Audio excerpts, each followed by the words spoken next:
Olá amigos, eu sou o professor Eric Hernandes e nesse vídeo eu vou falar um pouco sobre os verbos irregulares do espanhol, que são muito polêmicos, pois todo aluno considera que esses verbos são um pouquinho difíceis. Por isso, nesse vídeo o que eu quero te mostrar é que na verdade eles não são assim tão pavorosos como muita gente pensa.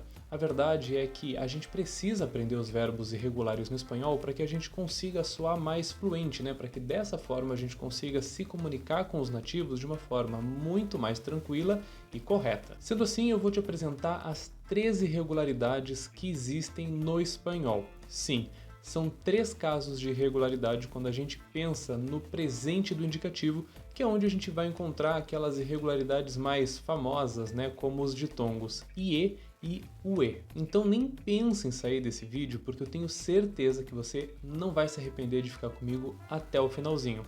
Agora vamos logo para a aula, porque eu não gosto de enrolar e eu sei que você deve estar ansioso ou ansiosa para aprender os tão falados verbos irregulares do espanhol. Vámonos?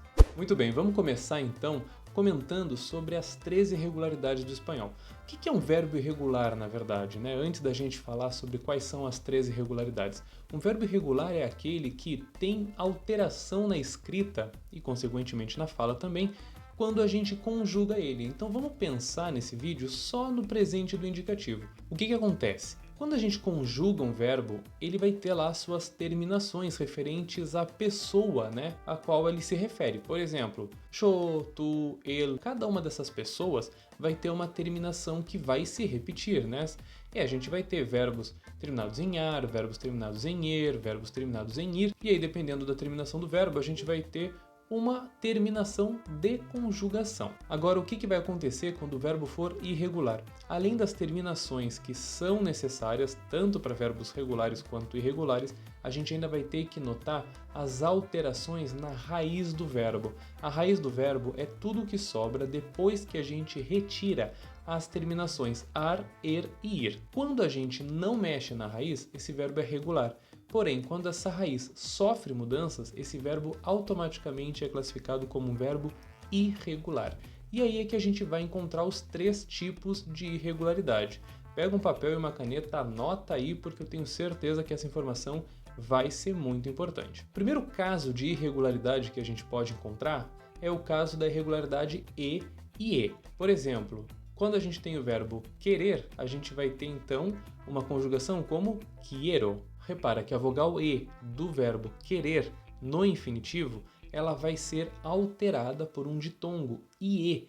Quando eu digo yo quiero, e essa alteração, trocar essa letra E por este ditongo ie, faz com que eu considere este verbo irregular. Agora dá uma olhadinha na conjugação completa do verbo querer para que você tenha uma noção um pouquinho melhor de como ela funciona. Olha só, a primeira pessoa do singular, yo quiero. Segunda, tu quieres. Terceira, él o ella quiere. Primeira pessoa do plural, nosotros y nosotras queremos. Vosotros y vosotras queréis. Ellos y ellas quieren. Como você pode reparar, a gente vai ter essa transformação da letra E, que está na raiz do verbo, por um ditongo IE em quase todas as pessoas, com exceção de nosotros e vosotras. Fixa essa informação porque no final do vídeo eu quero falar melhor sobre isso contigo. Agora a gente vai para mais um caso de irregularidade do espanhol, que é a irregularidade e, ou seja, a letra E de um verbo no infinitivo muda e passa a ser uma letra I quando nós conjugamos o verbo. Quer ver um exemplo? Verbo pedir. Inclusive é interessante esse verbo porque a gente escreve exatamente da mesma forma, né? Pedir se escreve igual, muda a pronúncia. Por quê? Porque a gente não pode fazer di, a gente faz di.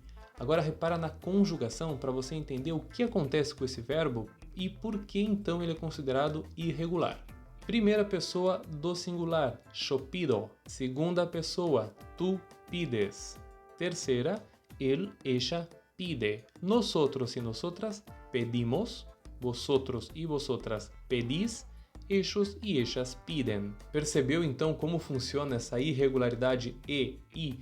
Tiramos a letra E de pedir e transformamos por uma letra I, por exemplo, em pido.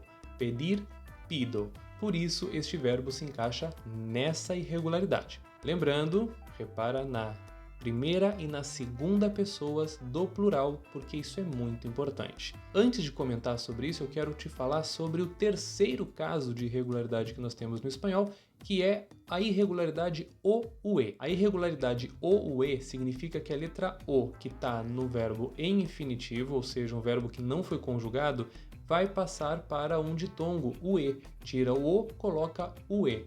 Exemplo, verbo poder. Dá uma olhadinha em como que nós conjugamos esse verbo no presente do indicativo. Primeira pessoa do singular, yo puedo. Segunda pessoa, tú puedes. Depois, él y ella puede. Plural, primeira pessoa, nosotros podemos. Segunda pessoa, vosotros podéis. Terceira pessoa, ellos y ellas pueden. Repara que nós tiramos então a letra O de poder e transformamos por um UE. Puedo, puedes. E aí vem, né, aquela questão da cueca cuela, né? Porque o pessoal já sabe, todo mundo lembra, né, desse som UE em palavras do espanhol, vem muito provavelmente daí, né, desse grupo de irregularidade. Olha só que coisa interessante. Temos aí 3 tipos de irregularidade. Nesses 3 casos, o que aconteceu com a primeira e a segunda pessoas do plural? Nessas pessoas, os verbos não tiveram comportamento irregular.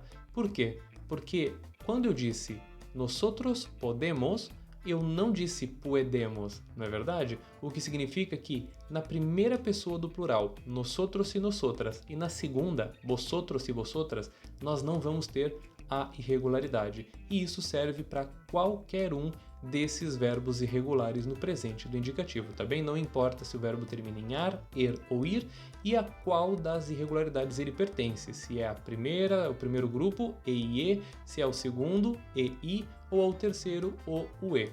Agora eu te pergunto, você gostou dessa aula sobre os verbos em espanhol? Eu espero muito que você tenha gostado e que tenha conseguido aprender. Se tiver um outro aspecto da gramática que você gostaria de aprender aqui no canal, coloca nos comentários, me deixa aí a tua sugestão para que dessa forma eu possa trazer mais aulas sobre isso aqui no canal. E se eu conseguir te ajudar a entender um pouquinho melhor os verbos irregulares do espanhol, clica no curtir para me dar esse feedback e, além disso, se inscreve no canal e ativa as notificações caso ainda não seja inscrito ou inscrita por aqui. Dessa forma, você vai continuar aprendendo espanhol com novos vídeos todas terças e quintas-feiras. Aí na tua tela eu estou deixando um outro vídeo que eu acho que você vai gostar. Por isso, clica nele para seguir aprendendo espanhol de uma forma fácil e rápida enquanto a próxima aula não chega. A gente se encontra na próxima aula. Hasta pronto!